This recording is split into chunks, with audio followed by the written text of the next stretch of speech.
We're joined now on the show by Don Nix, who is a musician and producer here in town, and you've gone all over the world, really, mainly in America and England, but welcome to the show. Thank you.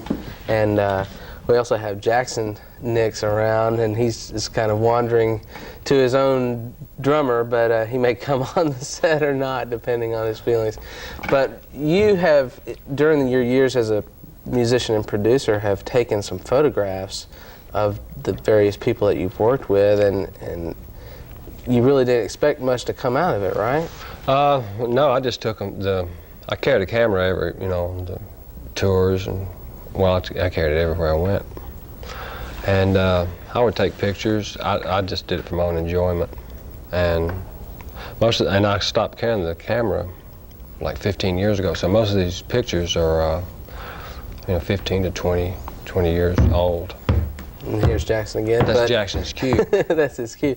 But now some of these photographs are coming up to benefit a museum, the Delta Blues Museum. Tell us about that. The Delta Blues Museum in Clarksdale, Mississippi. I've been, for the last 10 years, I've been interested in the museum and trying to help some way, and really hadn't been able to. And now the photographs, we're going to do a calendar, which will be for sale next year, a 1990 calendar, and with 13 of my photographs, and it'll go to benefit the museum. All right, well, we have some of those photos around, and let's take a look at some of them. This one is, well, tell us about this one.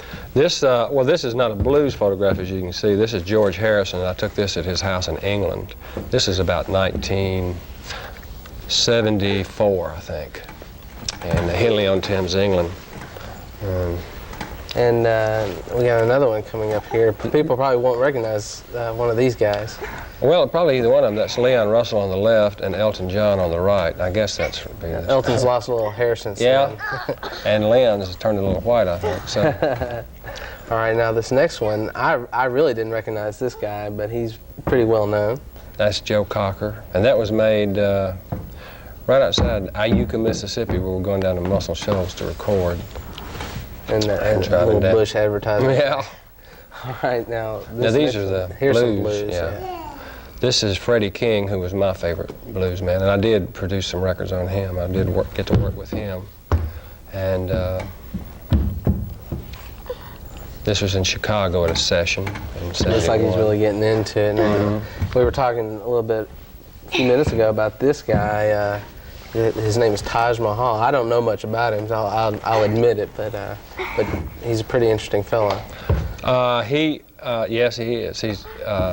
This is made in Los Angeles, and we all lived in a house in Sherman Oaks, outside Los Angeles. And, well, he's gone now. Now he's gone. So that I have no story about it. Now this guy.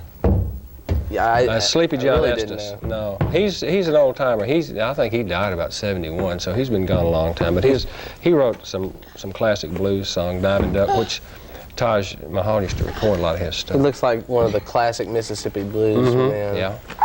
And this guy is not one of the classic Mississippi blues men, but I do recognize him, Johnny Winter. Johnny Winter. And as you notice, that's in color. My wife hand-tinted. Some of them she has hand-tinted, but the calendar will all be black and white. And he's going to be on the calendar. So this shot, when you originally took it, was not black and white? No, yeah, it was black and white, and then she colored it. Oh, okay. And this is Albert King. You said that, and you told me that this is one of the men that you worked the most with when you were working at Stax. I produced and wrote a lot of, well, I think 10 songs for him in the early to mid 70s. This was made at Stax, that was. And here's the, coming up here is the cover of, it's going to be the cover design for the calendar. And yes, Ronnie Stutz, a good friend of mine, is doing the graphics. And so far this is all that he's got done. I mean, he's working on it right now, saw it this morning, and it really looks good. This is the Xerox of the cover. And we hope to have it in a month for sale. Somebody wants to buy one, you can, I'm sure it'll be around. Be around Memphis and probably a lot of the music spots, especially down on Beale Street. I hope so. I really hadn't thought about how to sell it once you get it printed, but I guess the museum is going to it's going to be a lot of bookstores and the state, like at the Capitol building, at the information centers and things, they'll have them like that. And even though it's it's coming out way in advance of the year that it's going to have on it, 1990, it's probably going to be bought more by people interested in the blues rather than people who need a calendar. Oh yeah, I don't know. I guess 1990 will get here someday, so you can always use it. And so you've been working in the music business for quite a while now, and in and out of the music business since I think the early 60s is when you told me that you started. 1961. I started with a group called the Marquis, and it was an instrumental group. Excuse me, I'm trying to sneeze. But mostly after that, I had my own albums, but I was mostly a producer. I guess, if I was anything, a producer and writer. Now, is that more comfortable for you to produce rather than actually perform? Well, I always liked working in studios more than I did, live performing.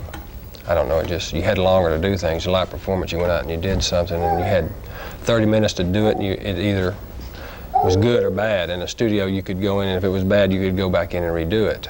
So I like that. It was hard to make a mistake. Now, you've worked, obviously, with a lot of very interesting people. This is one of them right here. Jackson. Is he going to be recording an album? Yes, he has an album coming out on Uni. On Uni. But is it tough to work with the different personalities with the wide range of people that you've had? Is it difficult to? I've been lucky. People like Freddie King, and those are people that when I was growing up that I listened to, and I really, I never ever dreamed I would get to produce them or write songs for them. I mean, it was like, I didn't think about any personalities. I just wanted to get in there with them, and see what it sounded like. It's hard to explain now. I can hear the records, and they seem to hold up. I think some of those records do. So you just kind of go with the flow of whatever they come up with. Is it easy to do that? And get your work done at the same time? Because I know that studio it's time different is with money. each one of them. Yeah, but see, you don't think about that when you're doing a record. Not much. If you get to watching a clock or thinking about doing records, then I think you lose it. And you're working with some people now, even. Yes, I'm working with, I have been working with a girl named Vicki Tucker, who's a very good singer, and her Mike Gardner, and I think their name is Split Decision now. While we've been doing this, it's changed several times. All right, well, we've really enjoyed having you on the show. By the way, my cousin, my nephew, Ken, is the director. He's directing this segment. And he did pitch a couple of years for the Detroit farm team. Nobody knows that. We've got all kinds of dirt on Ken now. Well, that's going to do it for this segment and this edition of Mr. Fix. I want to thank you for joining us. Thank you for having me. And the Delta Blues calendar is coming out soon, but that's it for Mr. Fix this week. We've enjoyed doing the show, and we hope you've enjoyed watching it. Tune in to see the show next week at the same time. Thank you very much.